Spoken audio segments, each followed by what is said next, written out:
Hi, it's Guy Arnold from Slow Selling and the Slow Sellers Association, and this video is called How to Build Trust.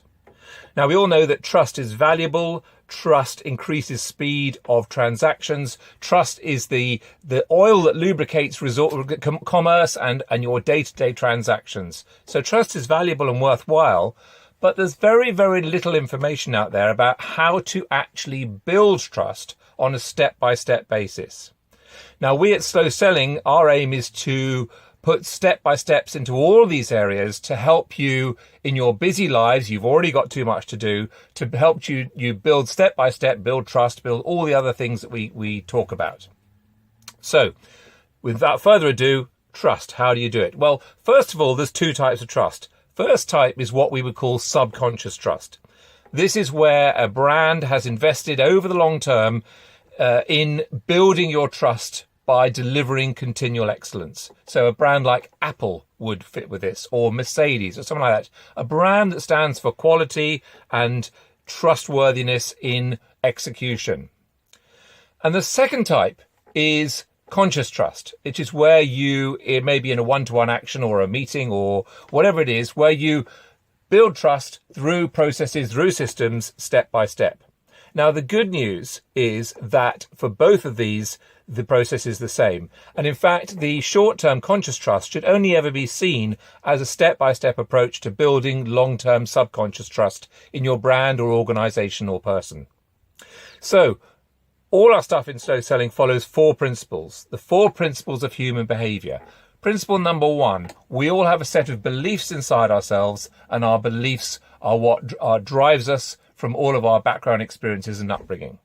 Principle number two, these beliefs drive emotions. Our emotions is how we see the world and how we respond to what comes to us. Principle number three, the emotions drive our actions. And principle number four, the actions are what give us our results. So what can we learn from this? How can we apply this idea to trust? Well, first of all, with trust, principle number one, our beliefs.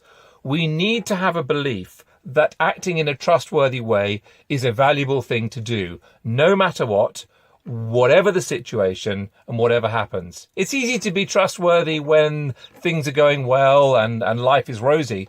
Much harder to do it when the chips are down and things are going badly. So number one, your belief system needs to be to act in a trustworthy way no matter what, because trust is a valuable goal in itself. And if you do that really well, then the results will follow. Key belief. Number two, emotions.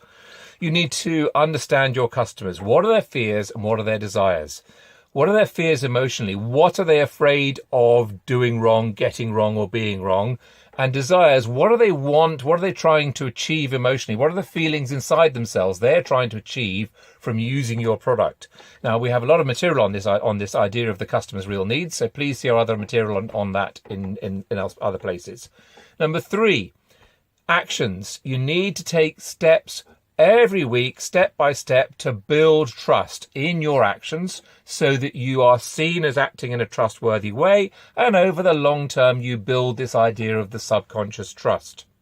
And number four, the results. You need to have some evidence and feedback of your results, of how customers see you, of how others see you, to give you the evidence to help you work on the week-by-week basis to build your trust. So those are the four things, how they apply. Okay, beliefs, emotions, actions, results.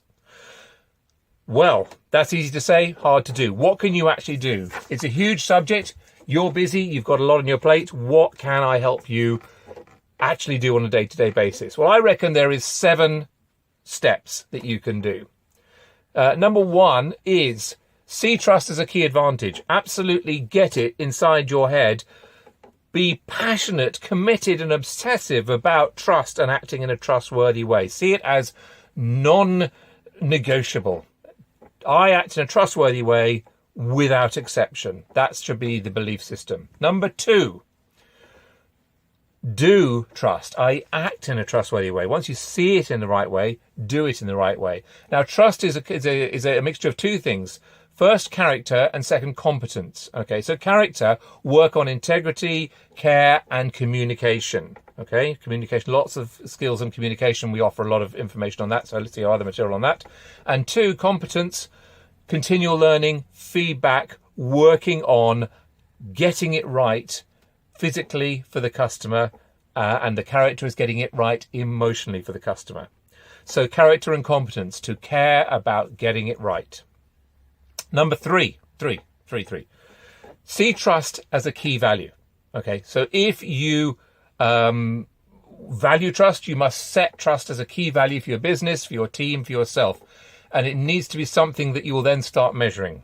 Number 4, find out what your customers' real needs are. How do you do that? Number 5, put feedback in place and evidence gathering in place so you can listen carefully to your customer and find out what their needs and fears are. And then you can start, that takes you back to number 4 to know what they are. Number 6, once you've found out, got your evidence and impact in place, you need to go the extra inch each week. You need to put simple processes in place each week to help you continually improve and develop your trust. And number 7, keep improving and keep developing. This job is never done. You are only as good as your last trustworthy incident. Trust can be built over a lifetime. In fact, it takes forever, a long time to build. It needs to be built slowly, and it can be lost very quickly. So just look at the example of Gerald Ratner, for example of that. Okay, so there we are. 7 steps. See it as a key advantage, act in the right way, set it as a key value, find out what your customers' real needs are, put measures in place, go the extra inch processes in place, and then keep improving and developing. You can find a information sheet about this on our website under the key resources page. So go and have a look at that if you want some more information, or contact us. But just by starting, you're putting yourself head and shoulders above the rest. You're busy, you're stressed, you've got loads on, as we all have. You just need to get this started and just need to move forward 1 inch, 1 step, slowly every week, and you're right on the right road to success. So thanks very much for watching. I'm Guy Arnold from Slow Selling and the Slow Sellers Association. Please contact us if you have any questions or would like any resources on trust or any of the other matters mentioned in this video. Thanks for watching.